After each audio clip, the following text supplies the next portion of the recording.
드디어 내일 오후 3시 반에 성형수술합니다. 그것도 29살 11월 말에 할 거면 좀 진작에 하지, 그쵸?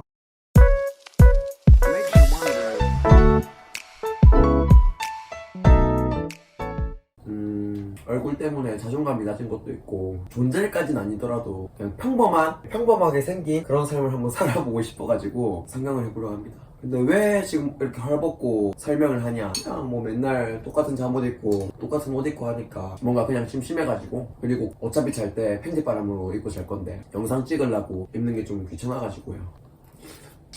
드디어 내일 오후 3시 반에 성형수술합니다. 그것도 29살 11월 말에 할 거면 좀 진작에 하지, 그쵸? 원래는 제가 군대 전역 이후에 23인가? 24때 성형수술을 하려고 했었어요. 그래서 서면 쪽에 견적을 한 4-5군데 알아봤죠. 눈 성형으로. 그렇게 견적 알아보고 수영 강사로 돈 벌어서 돈 모아서 성형해야지 라고 이제 준비를 하고 있는 찰나에 여자친구가 생긴 거예요. 그때 이제 딱 든 생각이, 내 이런 모습도 사랑해주는 사람이 있는데 성형을 해야 되나 싶더라고요. 그래가지고 안 했어요. 근데 저는 그런 사랑이 영원할 줄 알았던 거죠.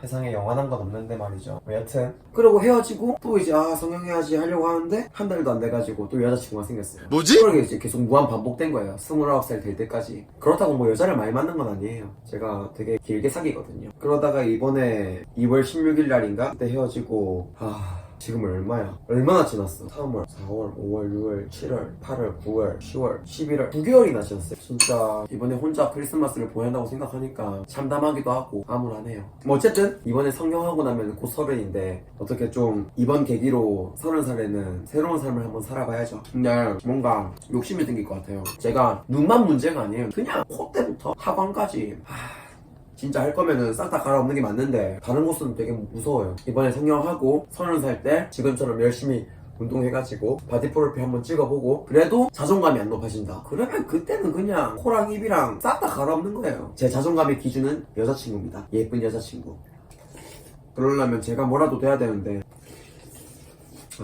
능력이 없네. 능력이야 키워나가면 되겠죠, 제발. 여튼 제가 원하는 거는 성형을 하고 돌아왔는데 회원님들이나 지인들이 예전에 더 나았던 것 같은데 라는 말이 안 나왔으면 좋겠습니다. 왜 했냐? 라는 말은 안 했으면 좋겠네요. 제발, 부디 제발 훨씬 낫다라는 말을 해주시길. 뭐 거의 답정 거죠. 근데 진심 어린 그런 답을 듣고 싶어요. 그리고 제발 의사 선생님 진짜 오늘 술 먹지 마세요. 음주 수술? 안돼. 제발 맨 정신에서 진짜 열심히 해주시길 바라고. 지난해 3월 안면 윤곽 수술을 받다 숨진 고 정혜림 씨의 수술실. 혜림 씨와 불과 2m 남짓 떨어진 옆 수술대에서는 다른 환자의 코 성형 수술이 진행되고 있었습니다. 그런데 이 환자의 집도의가 수술 도구를 내려놓고 가운을 벗으며 수술실을 떠납니다.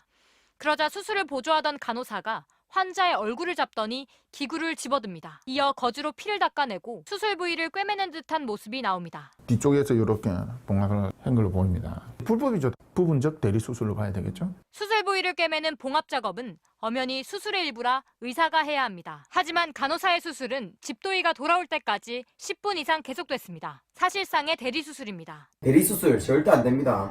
하지 마세요. 싸늘하다. 진짜 최선을 다해서 해주셨으면 싶네요. 맞다. 제가 이번 성형 때문에 만반의 준비를 했습니다. 찜질팩도 사고요. 저도 2개나. 근데 병원에 물어보니까 찜질팩 챙겨준다고 하더라고요. 뭐 어때요? 다다익선 많을수록 좋겠죠. 그리고 수술 이후에 혐오스러운 저의 얼굴을 가리고자 번거지 모자에다가 뿔테 안경, 그리고 친구의 선글라스 협찬까지. 나쁘지 않은데? 이래저래 힙스럽게 한동안 다니려고요. 여러분들이 제 얼굴 한번 봐야 되는데 제가 지금은 자신감 있게 얼굴을 보여드릴 수 있을 것 같은데 모르겠어요. 막상 편집할 때 되면은 또 자신감이 없어져가지고 얼굴에 모자이크 농도를 심하게 씌울지도. 뭐 어쨌든 제 얼굴을 보면은 평상시에는 되게 그냥 피곤해 보여요. 누가 봐도 그냥 아파 보인다. 왜? 안검하수니까. 이 안검하수가 안 좋은 게 이제 아실 분들은 아시겠지만 눈을 뜰 때 눈썹이랑 이마로 뜨거든요. 크게 뜰 때. 그러니까 평상시에는 괜찮은데 크게 뜨거나 이러면은 이마에 주름이 생겨요. 보여요? 와씨 뭐 이 지렁이가 몇 마리야 이거. 근데 이 주름이 초등학생 때부터 있었다고요. 초등학생 때부터. 그러니까 얼마나 이 주름이 깊게 파였겠어요. 진짜 마음 같아서는 나중에는 이마 거상법인가? 그것까지 좀 생각을 하고 있어요. 나 이마 주름 너무 싫어. 언제까지 맨날 이렇게 가리고 다녀야 돼. 여튼 그렇습니다. 잘 돼야 될 텐데.